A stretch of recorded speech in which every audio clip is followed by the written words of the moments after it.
Hi, my name is Dharkan. I'm currently based in Dubai. I'm a computer science educator. This videocast is called HearAreej. This is my fourth episode of the videocast. But I've ensured I've made it more accessible to those with a hearing loss. So usually it's called a podcast, but I've made sure I've made it more accessible to those with a hearing loss. And I partnered with Connect Here, who have facilitated Pakistan Sign Language interpretation, and we've ensured we've made the captions available as well. So if you need to turn the captions on, please press the button below to turn the captions on. I'm hoping you all are well wherever you are in the world. I'm so excited to introduce you to an amazing photographer, filmmaker, artist, and author based in Islamabad, Pakistan. His name is Mobeen Ansari. Let's bring him on.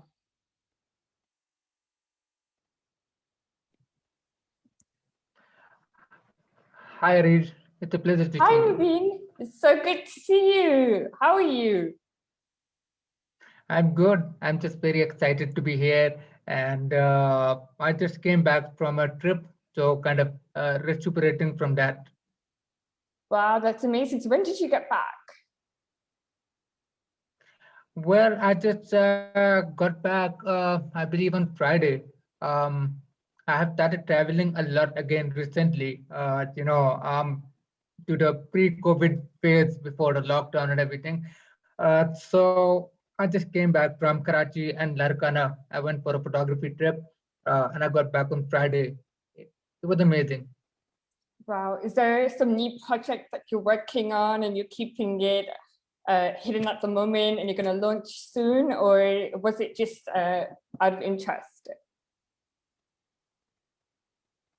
Oh, so the photo that I was taking right now on my trip. Yeah. So I think I'm going to reveal the photos slowly. To be honest, it was quite a whirlwind tour. Uh, I mean, there were 3 days in Karachi and then 2 days in Dharkan, where I went to the ruins of Mohenjo-daro, and it was very fascinating. I'm still unpacking, all my experiences, my camera gear, everything is still outside right now in front of me.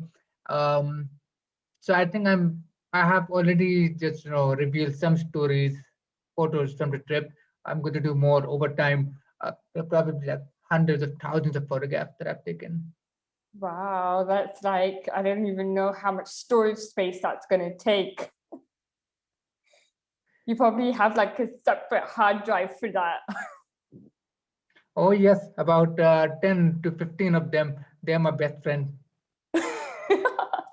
So I'm a computer scientist, so I work very closely with these things as well. Yeah, so are you working on any interesting project at the moment? Are you bringing a new book out or anything? So I'm currently working on my third book. It's called Miras, which means heritage or hereditary.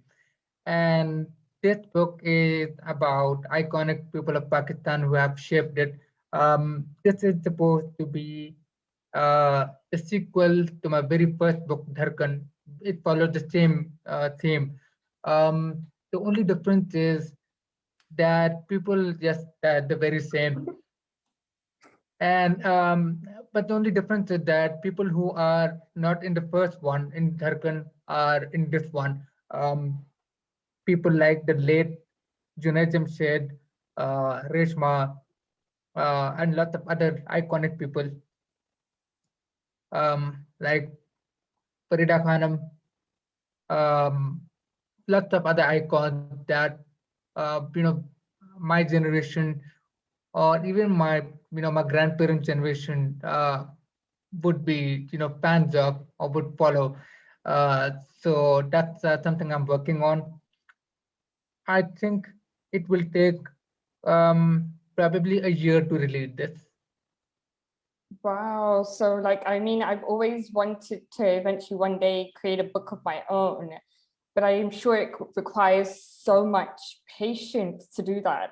because for me, as instantly when I come up with an idea, I'm like, I just want to launch it. I want to put it together, and I'm such a perfectionist. I want to put it together and I just want to launch it. But in this situation, I feel like you really have to be patient and spend a lot of time with the cover, with the photography, with the layout, everything, because you do photographic books. So it's more the art from the cover to everything. It's more of a visual story that you're putting together. So it requires a lot of time. And you just started working on it. Absolutely. That's why the first book which you're holding, it took me 4 years to complete that. My second book, which is called White in the Flag, it's based on religious minorities of Pakistan. That took about 7 years to do. And the book that I'm doing right now, that took about 9 years. So, the process that you described, it is precisely that. Wow, like, oh my God, it's like almost someone's lifetime as well, part of someone's life. Honestly, like, I would think it would only take 1 year and that's it, it's done. But no, like, wow, that's amazing. So honestly, as you've mentioned, you've been doing so many inspirational things. You've been, as I mentioned, you're a photographer, filmmaker, author, and you also do paintings, you also play the guitar. And on top of that, you have a hearing loss and you live in Islamabad in Pakistan. And I'm really curious to find out about your hearing loss journey and how you sort of overcame all those challenges that you face. I just want to start off with you sharing with me your hearing loss journey. So when I was 3 weeks old, I had a severe meningitis attack due to which I lost hearing in both my ears. But this was not diagnosed until I was about uh, 14 months. Obviously, it's very, very difficult to identify hearing loss. Um, so how it started was like this. I actually just asked my mom for a refresher, because I was probably too young to remember all those details. So my parents knew that there was something wrong with me because I was not very responsive. Um, so they took me to see a doctor who said that I have, mental retardation. That's what the doctor said. But my mom said, no, moms know better. And she said, no, I want to get a second opinion. There's something more. Because all the doctor did was he just slapped next to my ear and said, okay, this boy can hear just fine. And so my mom went for a second opinion. And so I was indeed diagnosed with profound hearing loss.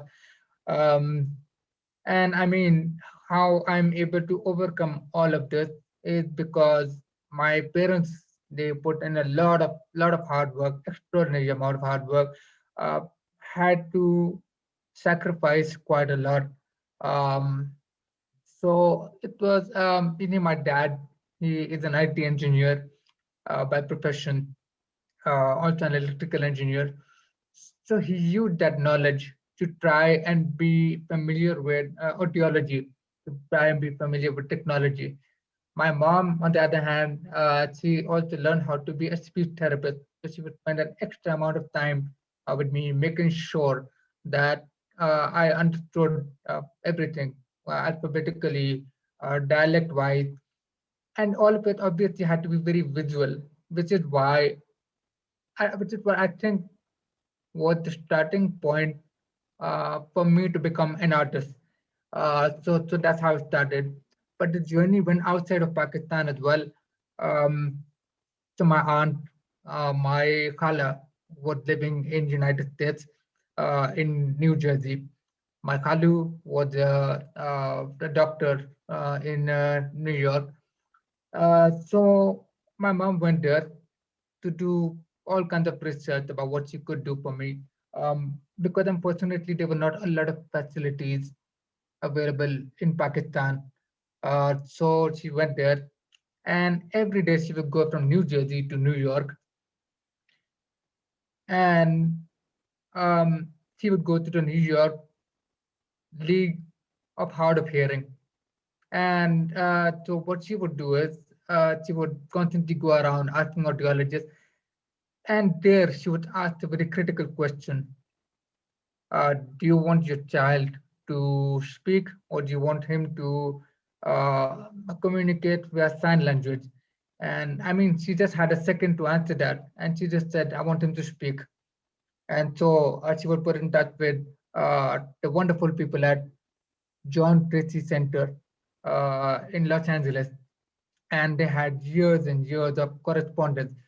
I mean, you didn't have text or emails, or cell phones back then. Everything had to be through written letters. They would send my mom material. She would send back with feedback, and so that really shaped my life.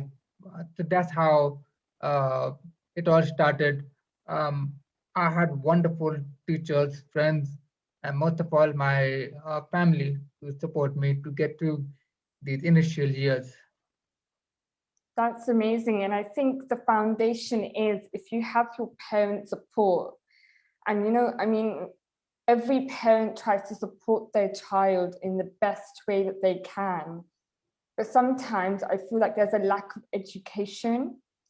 When someone is uneducated, they don't know. Like you're saying, mothers would know these things, but some other people's stories I would hear and they just wouldn't know. For example, the doctor in Pakistan said that he has sometimes people could be diagnosed with autism instead of a hearing loss or anything, any mental illness it could be diagnosed with.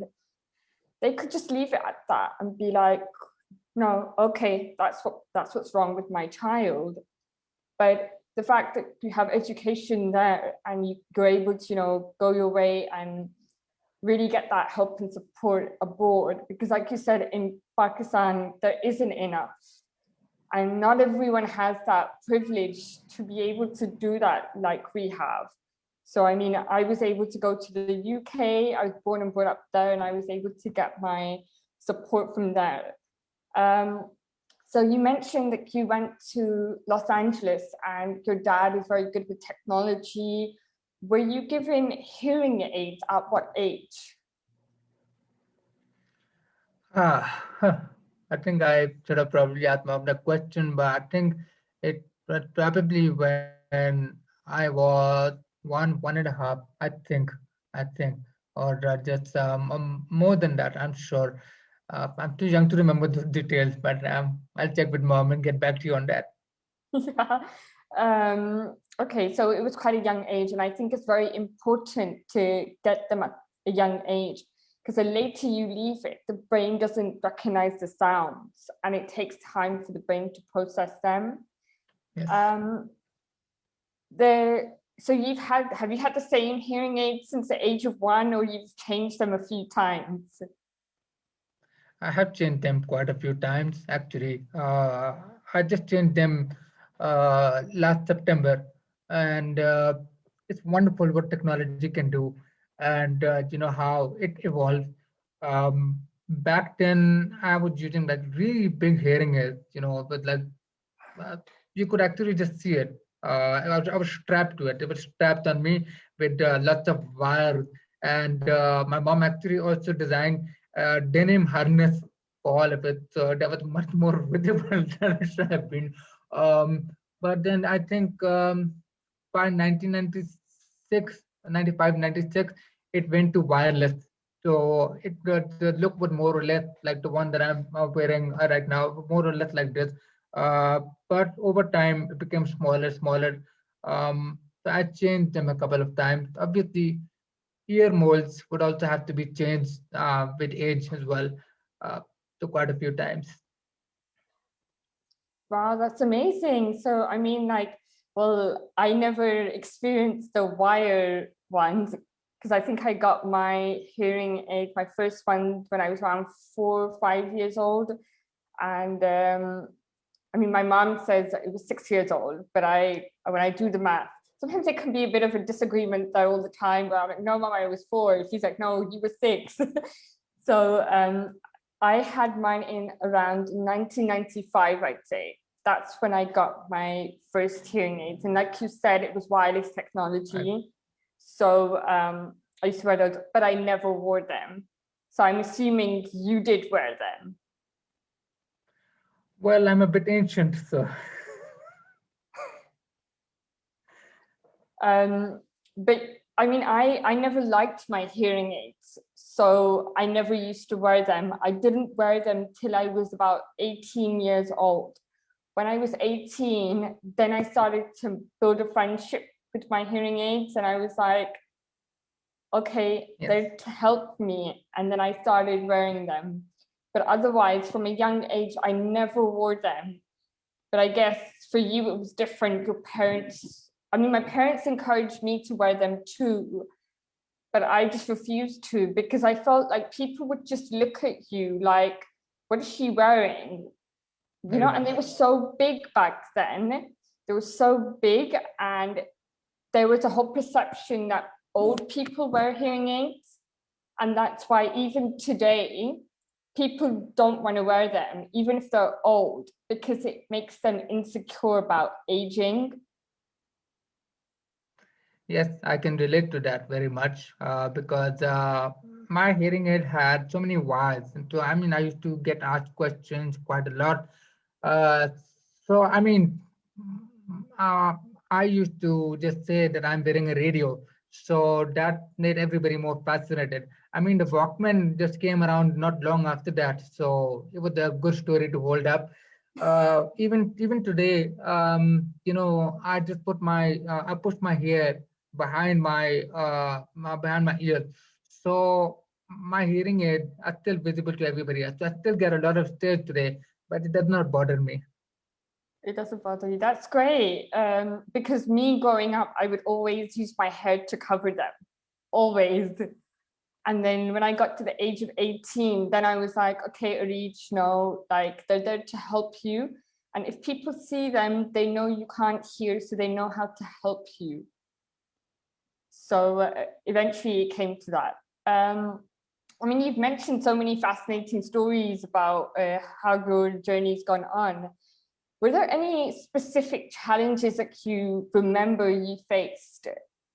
Any specific challenges and how you overcame them? Because you did have to go to the US, and you had the support from your family. Your mum became a speech therapist and she helped you with speaking.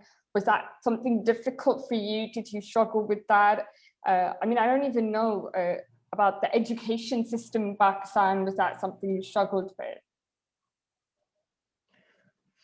So there were 3 incidents that I will always remember about those challenges I faced, and then how I was able to overcome them. Um, it actually helped me in trying to find solutions. My dad always says that there's a solution to every problem. So I always live with that philosophy. I try to. So the very first incident, I mean, not necessarily uh, in the chronological order. I'm just choosing randomly. Uh, so there was one in 2010, about 11 years ago, when I got my driving license renewed. Uh, so I got my first driving license in 2006. That was not a problem because they had just set up this, the traffic police by then. So they had a very fast process. They didn't really have a building per se. So driving test, and the doctor would ask you a few questions and you're done. And they would want to get it over with. So the system was not very thorough, right? I got my license. Uh, well, thankfully, not a single accident, scratch, nothing. Good record. So in 2010, my license expired. I was in my final year in college. I went back to the driving same driving place, the Islamabad traffic police, um, and So because of security situation, they did not let a family member accompany you. And in this case, I wanted somebody to accompany me to be able to understand because there's a lot of echoes. By that time, there was a whole building, there was a system, there was a token, everything in place. Anyway, I just had to renew it, right? How difficult could that be?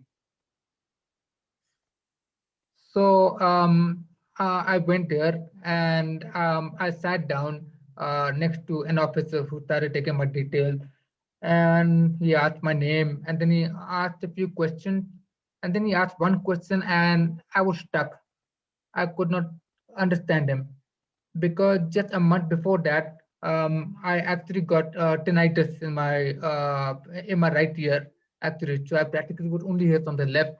That happened the same year. So, um, so he looked at me like I insulted him or something. He looked at me in a very, very weird way. And so I asked him, "Why are you looking at me that way?" And he just said, "Sir, please come with me." And he took me to another corner of the whole complex where they do your medical checkup. And the doctor said, "Well, we want you to go 7 feet away and face the other way. And we want you to repeat what we are saying." And I was like, okay. And each of them asked a question. I said, "I can hear you, but I cannot understand what you're saying." And but then what they did was they refused to renew my license, and they said you're banned from driving, and they actually cut it. And so I was in so much shock. I went back the next day with my dad, with seeking support and everything and explanation, because I felt very humiliated. I was one of the very few times I've actually felt the impact of it, um, of what a flawed system can lead to. And so when I went there, the doctor would not even look at me. He would just he said, "This guy is nothing. He doesn't deserve it." And obviously, I got very agitated, And the doctors told the security to haul me out, even though I didn't do anything. I was just asking him to at least look at me like a human being. And so, on top of me being banned from driving, I was banned from the premises as well.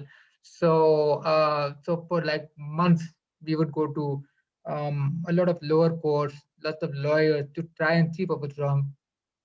And then we discovered that there was a law which said that, if I remember correctly, it was so long ago, uh, that you cannot do a driving test wearing your glasses or your hearing aids.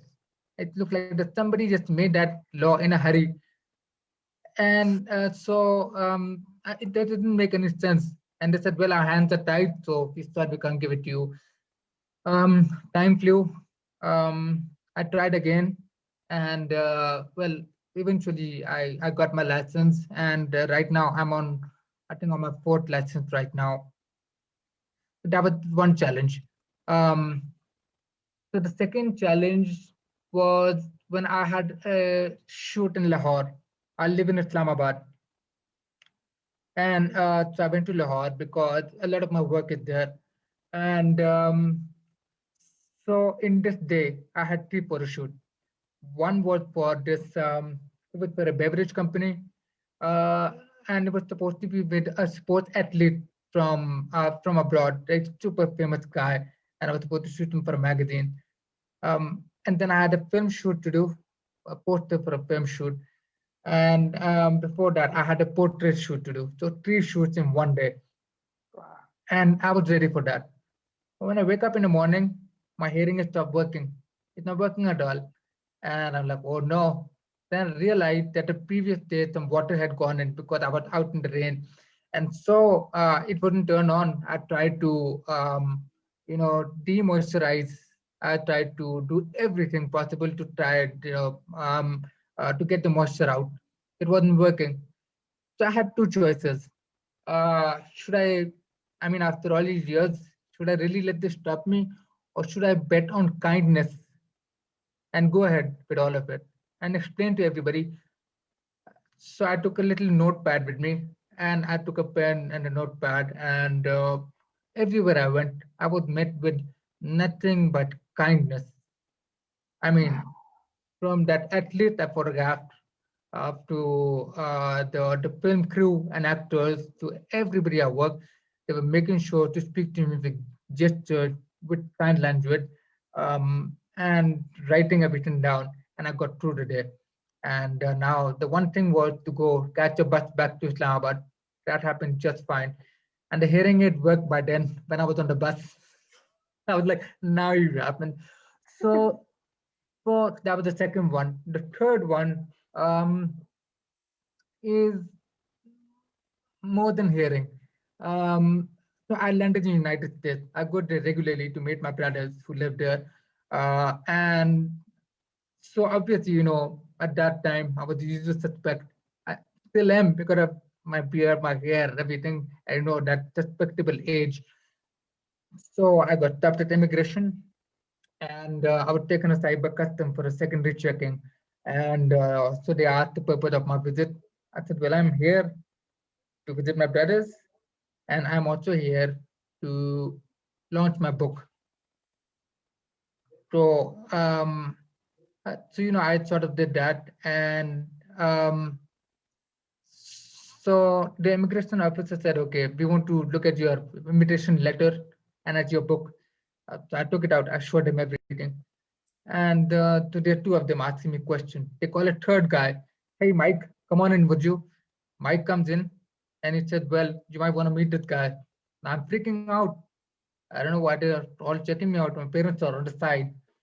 So Mike takes me on the side and he said, well, so my daughter's birthday is next week and I don't know what lenses to use for her. Okay. So I mean, the entire conversation just became about photography, about cameras and everything. And, for me, that moment was all about how art transcends all barriers. And so these are the three challenges that I had faced. Um, I mean, challenges happen all the time. It's all about improvising. Next week, my cousin is getting married, and I have to figure out how do I navigate this without risking a tinnitus on my ear. I have to work around it. So these are the three moments that I remember right now. I mean, like you started off by saying how your father said that there's a solution to every problem. I think that's a philosophy that has helped you overcome all the challenges. Like, and I feel like even with our hearing loss, we just manage to stay calm. And it makes us somewhat calm people as well.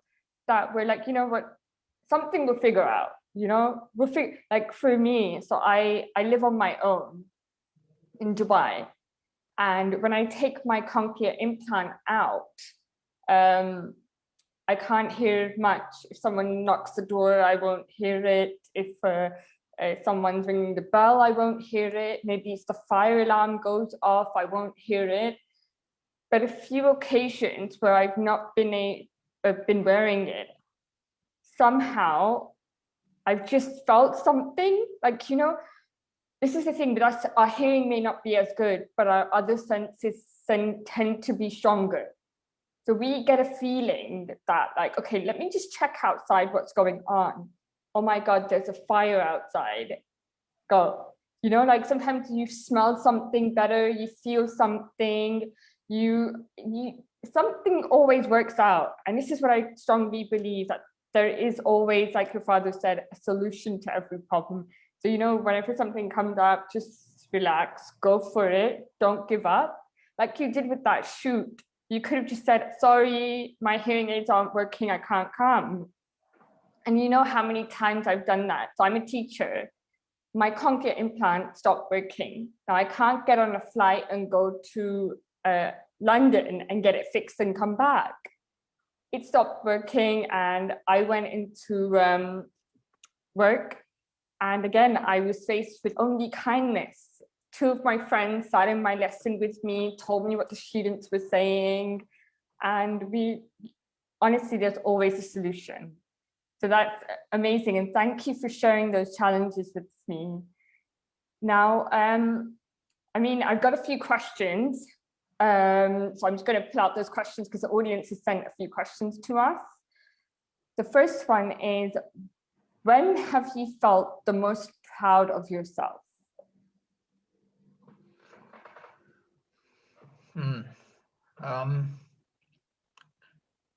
I think I have a long way to go still. Um, I'm content with where I am, um, but I think if I had to choose, earlier I mentioned John Tracy Center to you in Los Angeles. Uh, when I went there in 2016, I wanted to give back now. I wanted to give back because now they're like family to me. I was there, and so they arranged for me to give a talk to the parents of children with hearing loss and to staff over there. And so, there was an interpreter there as well because half the families were Latin American. They came from different parts of North America and South America. So there was an interpreter speaking to them in Spanish. And so by the end of the talk,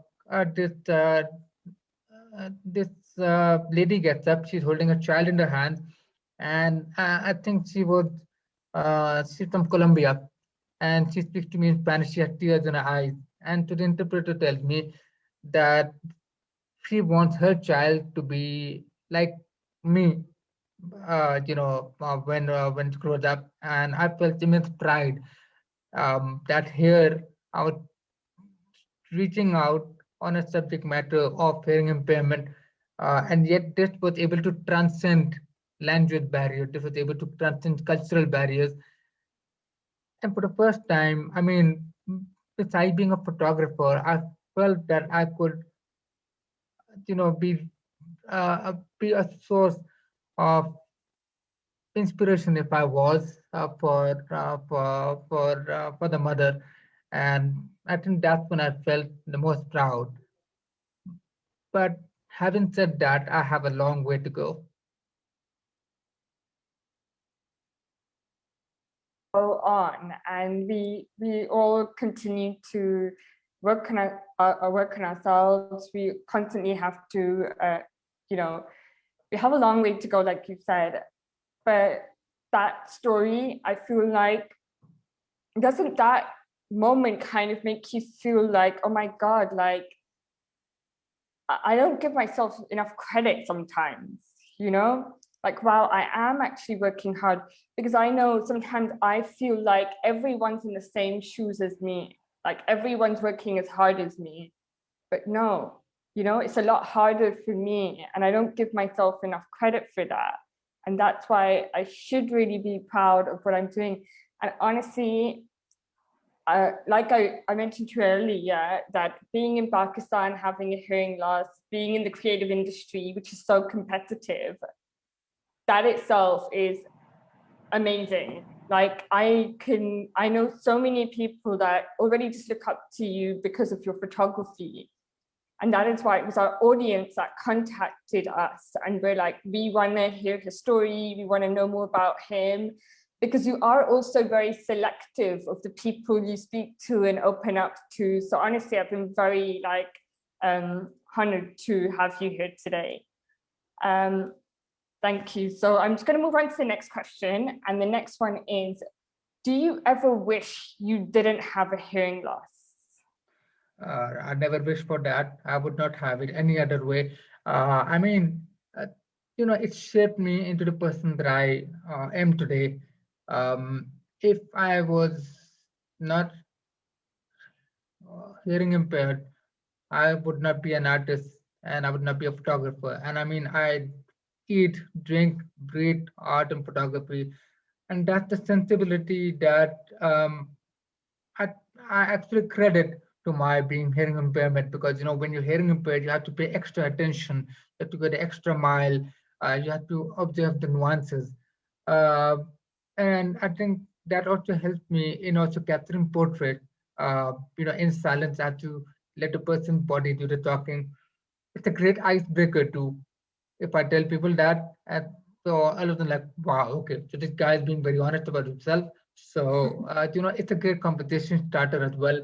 I mean, uh, you know, uh, from the shopkeeper to the prime minister. So this has been my conversation starter. And for practicality purposes too, it's good because I get to sleep very peacefully at night. And, I mean, so that way it's very convenient too. That's actually very true. I do sleep very well at night. So even when I take my cochlear implant out, it's like pitch silent, and other people have to hear all these sounds. And I'm like, oh my God, I feel so sorry for you, because you have to hear all these random noises, which you don't really want to hear. So just going back to the question, obviously you wouldn't change it, everything you've been in your life because of your hearing loss, and it's made you who you are. But would you ever think about a cochlear implant? That's something that I have been debating for the last 5, 6 years. I still am. I'm consulting, a lot of family, friends, people who have been with me on the journey about this. I have considered it. I'm still considering it, but I'm not very sure because, for me, it would be a bit drastic. I have to relearn hearing. Um, that is not the issue. Um, I think I'm just being a little apprehensive. It's a big decision. So, I mean, I have considered it, so I don't really have a firm answer on that yet. But when I do decide, I will let you know. Yeah, thank you. I mean, even for me, it wasn't an easy decision, but when I graduated from university, I went into the corporate world.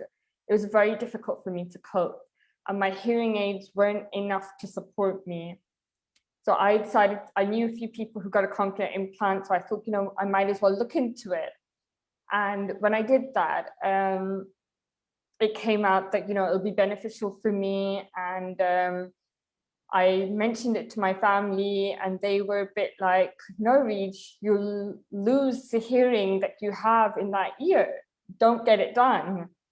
Because obviously family will be afraid because there's risks to everything. But the number of surgeries that are taking place for cochlear implant, the surgeons are very, very experienced, so they know what they're doing. Now, I didn't have any expectations. I didn't know what to think. I was like, let's just go get it done. And I mean, to be honest, I've never looked back now. And my family is just like, they wish they maybe supported me a bit more with getting it done sooner, because I was really struggling up until the age of 25. So I had my implant done when I was 25 years old. Wow. So, yeah. I can actually see the wonder that cochlear implant has done for you. You're doing some incredible work there, and part of my debating getting cochlear implant is by seeing you, and so that's also like a plus factor that I'm taking in. Thank you for that. Having said this, I wanted to share something that I learned recently about hearing aids. Um, all my life, whenever I have changed my hearing aid, I always had my dad next to me talking to the audiologist. Like, is it the hearing aid is to get? Is it the hearing aid is to get? Which brand? Everything. Um, and so the last one that I had completely wore out by itself. And so when I went to the audiologist, who has been my audiologist since the very beginning, he had just opened a shop back in 1980s, and Mushtaq is his name, a wonderful guy at Radio Sonic. And so what he did was he asked me like feedback. This time, instead of the hearing aid being fit and the mold being fit, I was ready to start. This time, I made sure that was not the case. I made sure at this time, uh, you know, um, so they say the smaller the hearing aid gets, the more compact it is. But then I realized that was not in my case. I needed big hearing aids. And then, and then the volume levels. And then I need something specific that this wire can be plugged in either by Bluetooth or something. Uh, and then I kept going back there for a full week. Then we had like follow-up, and now my hearing is just fine, like the right kind of calibration. And then he would make hearing aid molds which would only fit into the ear instead of the full one. That was very uncomfortable for me because the noise would leak out. And so then I would say, no, put it back on. So sometimes I had to keep giving that kind of feedback. Um, the reason I'm sharing this is because um, a lot of children with hearing loss are not able to give this feedback. They cannot articulate this. And I mean, this is why, this is so important because the audiologists, the scientists, I mean, with the wonderful work that they do, sometimes they can only do so much when they have enough of your perspective to be able to do this. And now the hearing aid that I'm wearing, my life has become much easier. I can get by just normally. Like the trip, I got by with a breeze. I really have to ask anybody for repetitions now.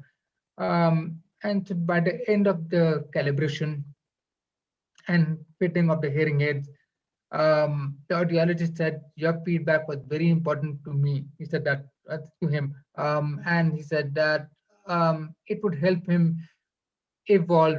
It would help him, become better with other patients or with other people who need it. Sorry, I've been way off topic, but I think I just wanted to share something about this that I recently learned. Of course, yeah, no, I felt that to be always the case. So like you earlier mentioned that back in the days where you had a radio. Now, since I've had a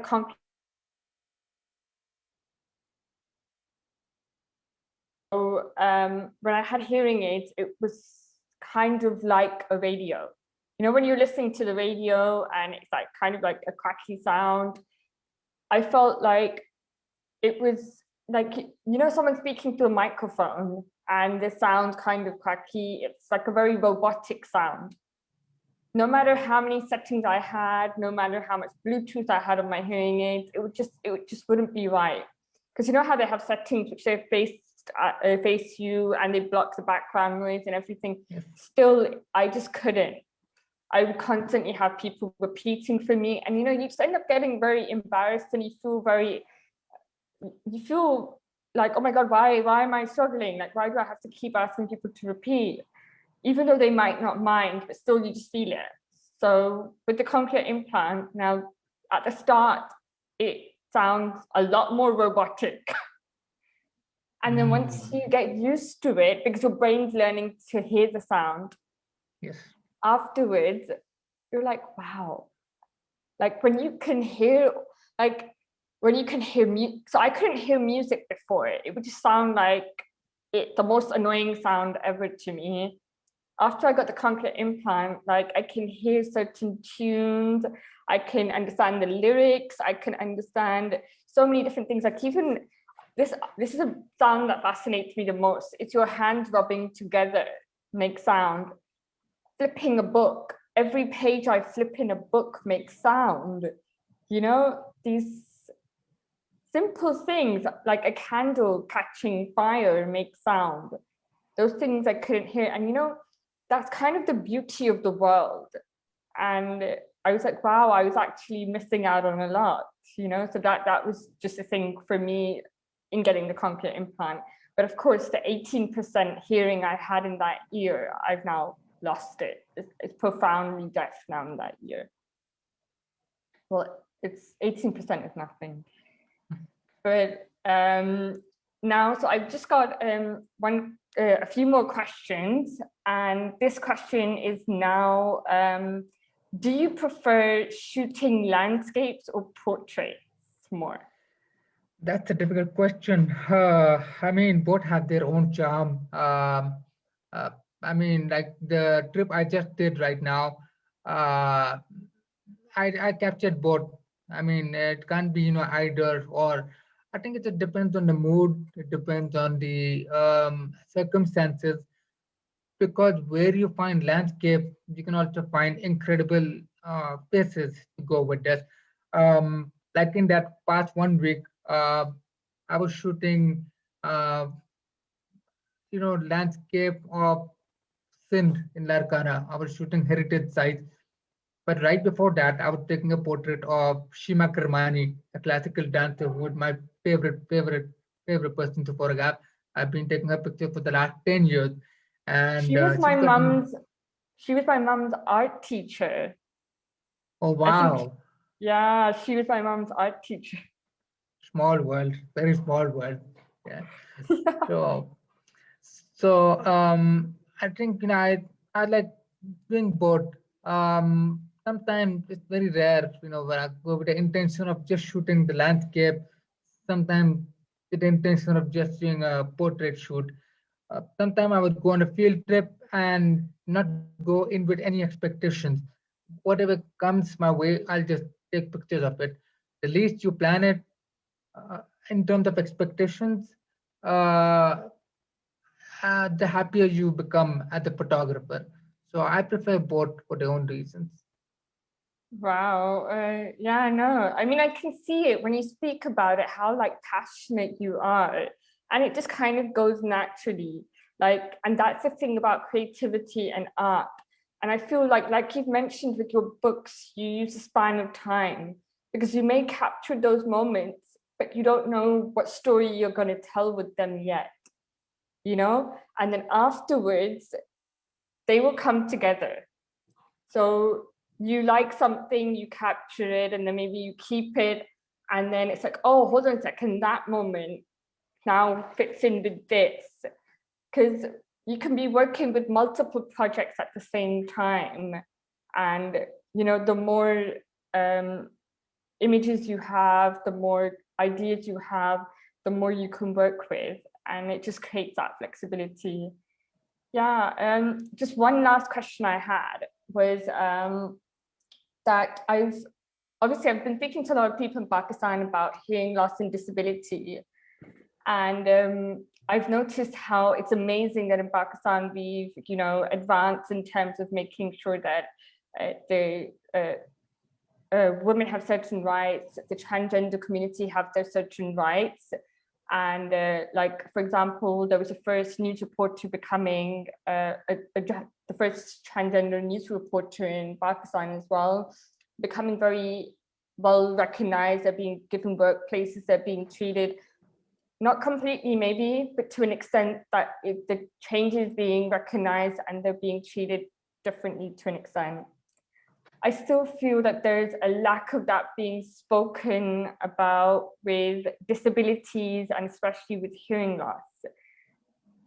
And I don't know if times have changed, because I still feel like someone could go to a doctor and would be, instead of being diagnosed with a hearing loss, they could be diagnosed with mental illness, or they could be diagnosed with autism or something that it's actually not.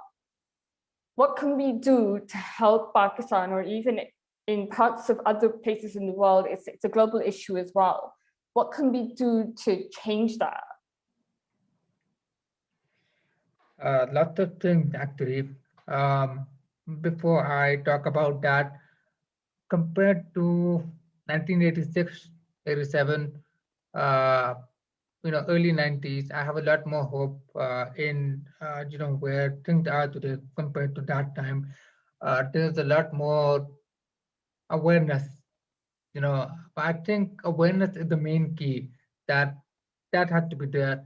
Uh, like when I went to Larkana, and then when I went up north before that, I kept having a lot of competition, with my friends, uh, and people who lived there, and they all had different questions. They would ask like, do you take hearing it off when you go for shower, or when you do this? They would ask different questions. Um, but I really realized that a lot of problems come from the lack of awareness. I think there needs to be sort of a more discourse about that. The second thing would be accessibility.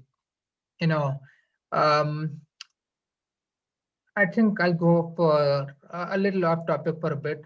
I'm sorry, I keep coming back to my trip, but I learned quite a lot from this. So when I was boarding the bus to the plane from the airport, so I noticed that there was this elderly lady who was trying to get on drop of the bus platform. It was very difficult for her to lift her feet up. And she managed to put one foot in, and then she fell down. And then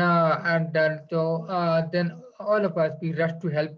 Um, but even to get her up was very difficult. She couldn't even bend her knees, so she was just flat down. And we were trying to help out in as much way that we could, if she could, because the only way was for her to hold the pole and for some of us to just push from behind, and we had to be respectful. Just being a lady, we didn't want to. We have some boundaries that obviously there are a lot of respecting, because most of the people in the bus were men, and so for a lot of them it was a very a situation that they didn't know what to do, and I will tell you why. Because there was no accessibility for that person. There was no ramp, and uh, because for that flight there was no wheelchair as well, to come down. And with a small flight, generally on flight there is that, but for small flights from Karachi to Sakhar, or small ones, you don't have that kind of accessibility, and that's where we need it the most. And I saw that happen in front of me. Similarly, it had to be the case where a hearing impaired individual, there had to be a lot more accessibility, especially in times like now when you're wearing a mask. You know, like I've seen your post that you did with the mask where you can read lips, and I think we need more of that. Because a lot of it depend on lip reading. Um, I think there has to be some sort of a facilitation, some sort of understanding, people to people understanding, a lot more discourse about this. Um, so I think that's the second thing needs to be done at local level, at the government level, and I think it all has to be about understanding. It all has to be about walking in the other person's feet. Um, and I think like there are lots of solutions to this, but I hope I'm able to articulate this correctly. So this would go for parents of children with hearing loss. Um, when I was much younger, when my mom was the speech therapist, she would also help other parents who had children who had hearing loss, and she would tell me all these stories about parents hiding their hearing impaired children whenever the guests would come because they were too embarrassed to them.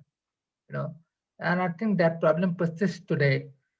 So I think I would like to say that don't do that, because a person is able to overcome their hurdles when they are empowered, when they are supported, when the strength is nurtured, and you see absolute wonders.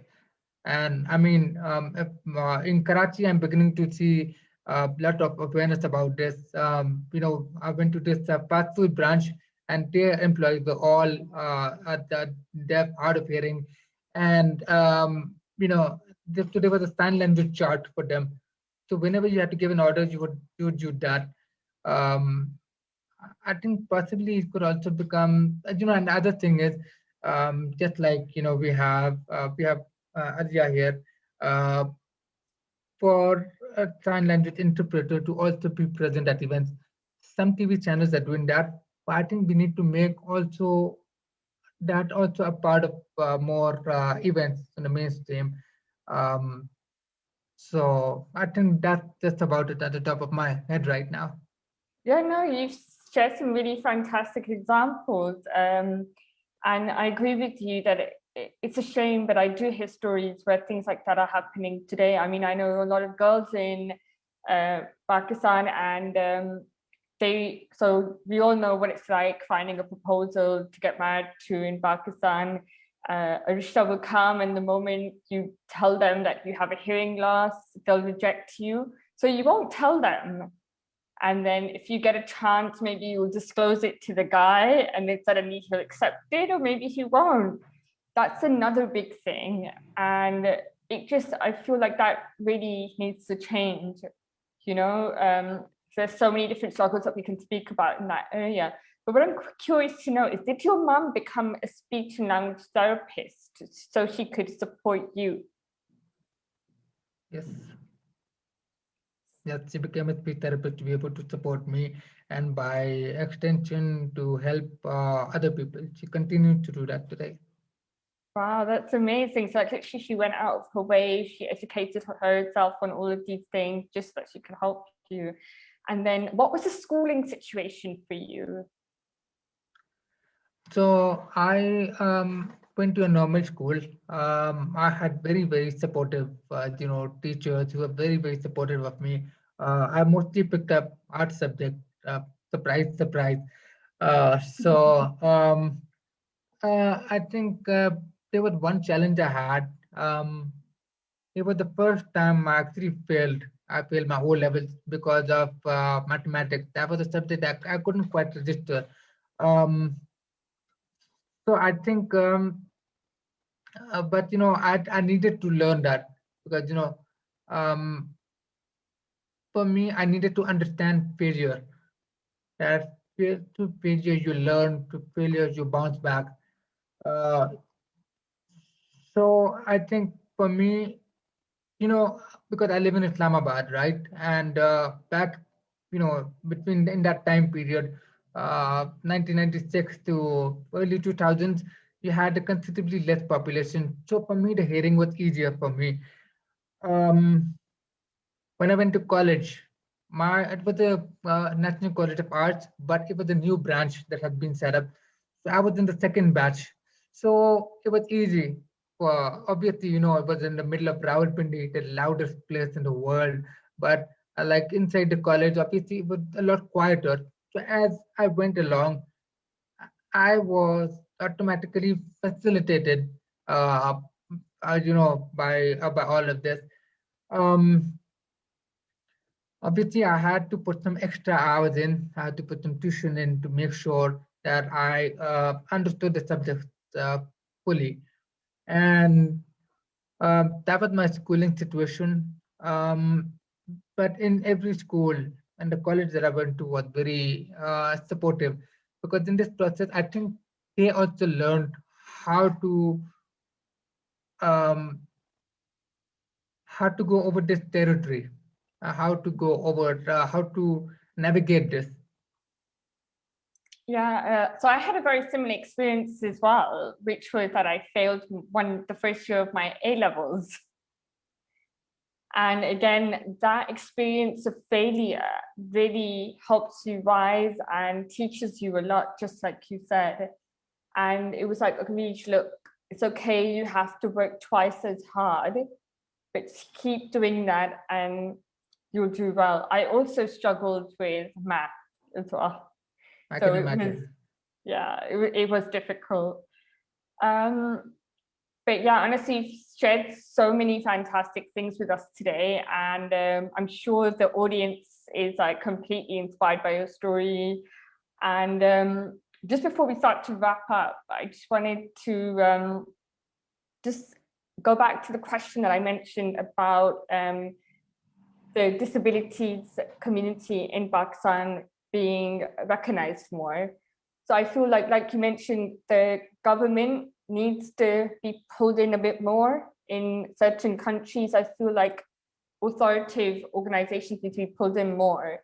And then I also feel like the education system in Pakistan, somewhat for people with a disability, needs to be equalized, so that people with a disability don't have to miss out on something. The support is then provided for them in schools. So for example, a deaf child who wears hearing aids but struggles a bit should have an interpreter in school or a note taker.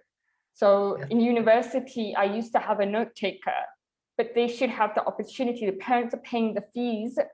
They should have the right to go to the school they choose, but the school has to then facilitate the accessibility for them. I think once the education system equalizes and government involvement comes in for that, for example, a scheme with sponsorships where they sponsor students and they send them to some of the top schools, they have disabilities, they send them here or there, some kind of scheme needs to come in place, recognizing people with disabilities in Pakistan. I mean, I know there are some around the world in other places, but it's particularly developing countries where there just needs to be more of that to change people's mindsets.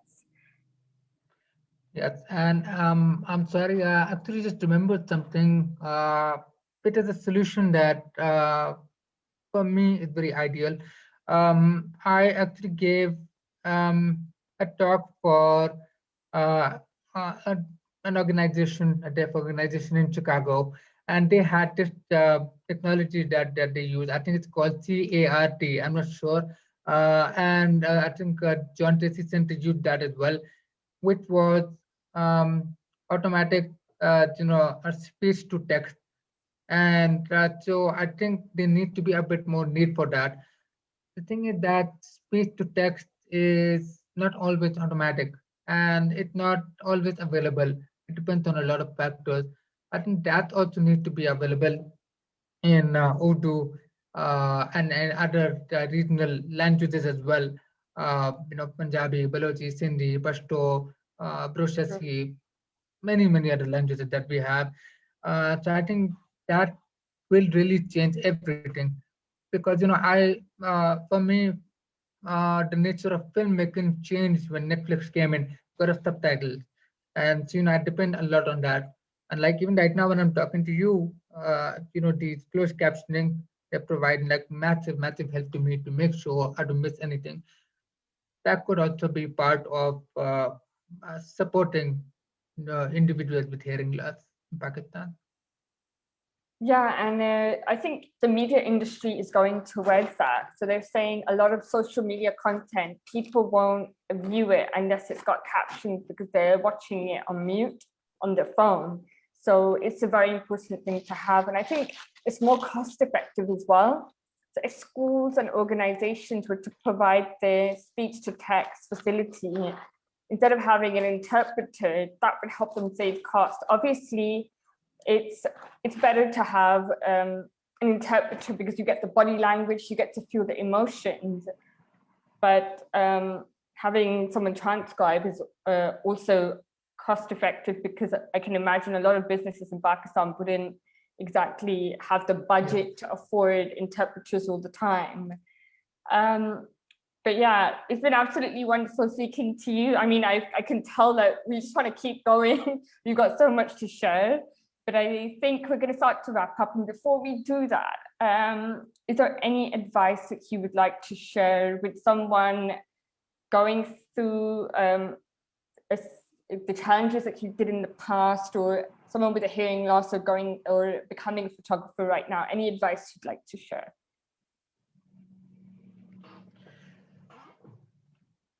So I will start with the photography bit. So when it comes to photography, always be very honest to the stories that you want to share. It doesn't matter what medium you use, whether it's a camera or whether it's a phone. All that matters is your vision. Some of the best photographs that I have taken personally for me are the ones that are out of focus, blurred, because I was living in the moment in them. And that really counts the most. Lighting, color, composition, all elements of design automatically come into play by practice, practice. Um, and I have been doing photography now since 2002, but I'm still learning. I'm still reinventing my style. I'm still finding new ways of capturing. Um, and I look at works from photographers around the world, and I think that also helps because that opens up your mind.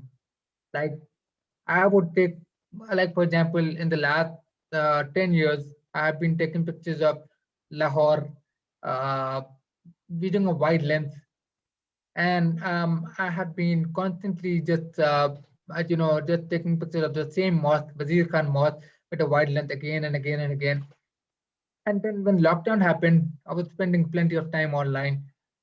I looked at works of a Greek photographer. His name is George Natsolis, and he would always capture like seeing literally every picture with a zoom lens. I was like, wow. He would even capture like small rooms with a zoom lens. I was like, okay, I need to try that. So I started capturing with a zoom lens, and now I'm starting to see the world all over again with a different perspective. And so, stuff that I missed out before because it was always wide. And now when I'm using zoom lens, I'm becoming better at um, fog photography, becoming better at landscape. I used zoom before, but this time I'm understanding its potential much more now, the power of this lens. It's all about experimenting, all about being open to having an open mind, an open heart, capturing the stories, and um, you have to be very, very patient. And now, with patience, there's a lot more of that you have to have, especially if you are, hearing impaired individual. But you have to have faith in yourself as well. Uh, I take a lot of my pictures when I close my hearing aids because I can see much more clearly. When I take pictures, I want people to be able to hear sounds of the places that I'm visiting, the chatter in the background, rustling of the trees. I really want people to hear that, even if I cannot hear that myself. And the most important thing is to never uh, stop your inner child from coming out. The inner Wow. child is the most important thing that you can do. It's something that is Yeah. so beautiful, right?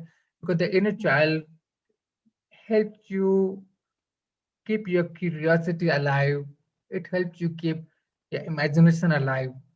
When I take pictures of the mountains, my inner child takes me back to Lord of the Rings, takes me back to a lot of old cartoons that I saw, and I want to keep bringing them alive. And if I'm able to take pictures that bring peace to people, um, I think it was all the inner child that that did that. So that's also something. Always be curious. I mean, this world of adulting, we've got tied up in our agenda so much that you have to have fun. You have to keep some Of room course. alive Yeah. for us to be happy. And I think also, as difficult as it is to live with some of the circumstances as a hearing impaired individual, you also have to. This is what I do. This is just my opinion. That I take a step back and I think about what a normal hearing peer is going through. They don't understand, they don't have that kind of exposure. So the best I can do is to try and explain myself as much as I can. Um, Maybe it won't be 100% effective, but it would be the way forward, at least in raising a degree of awareness. Like when I go to the market, and if I do not understand what the person is telling me, how much does the bread cost, so I would ask him to tell me by the number of fingers, 30 rupees or 300 rupees, uh, something like that. Yeah. Um, so you to get by with that, and you'll be very surprised at how uh, kind people can be. Um, so I think that's just the advice I have right now. Yeah, no, thank you so much for sharing that. And you're right. I think it's the perception you have.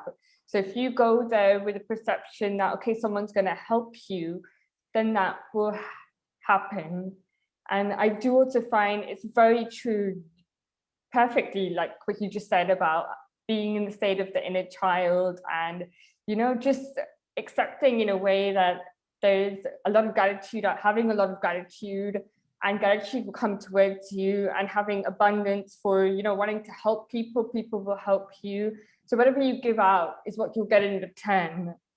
So it's a two-way street. And I always find that having a hearing loss, sometimes it does help you go into this meditative state of mind where you can sit within yourself and ask yourself the questions about why, how, what, where, when, and just answer those yourself. And that is literally where the creativity comes alive.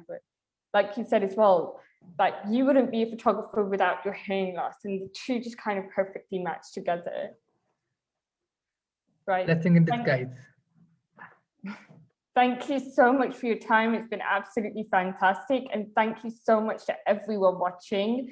I mean, I hope you've been as amazed and inspired as I have today. And I'm so lucky to have been able to interview you today. Mobeen, thank you so much for your time. Thank you. Thank you so much. It was a pleasure to be here.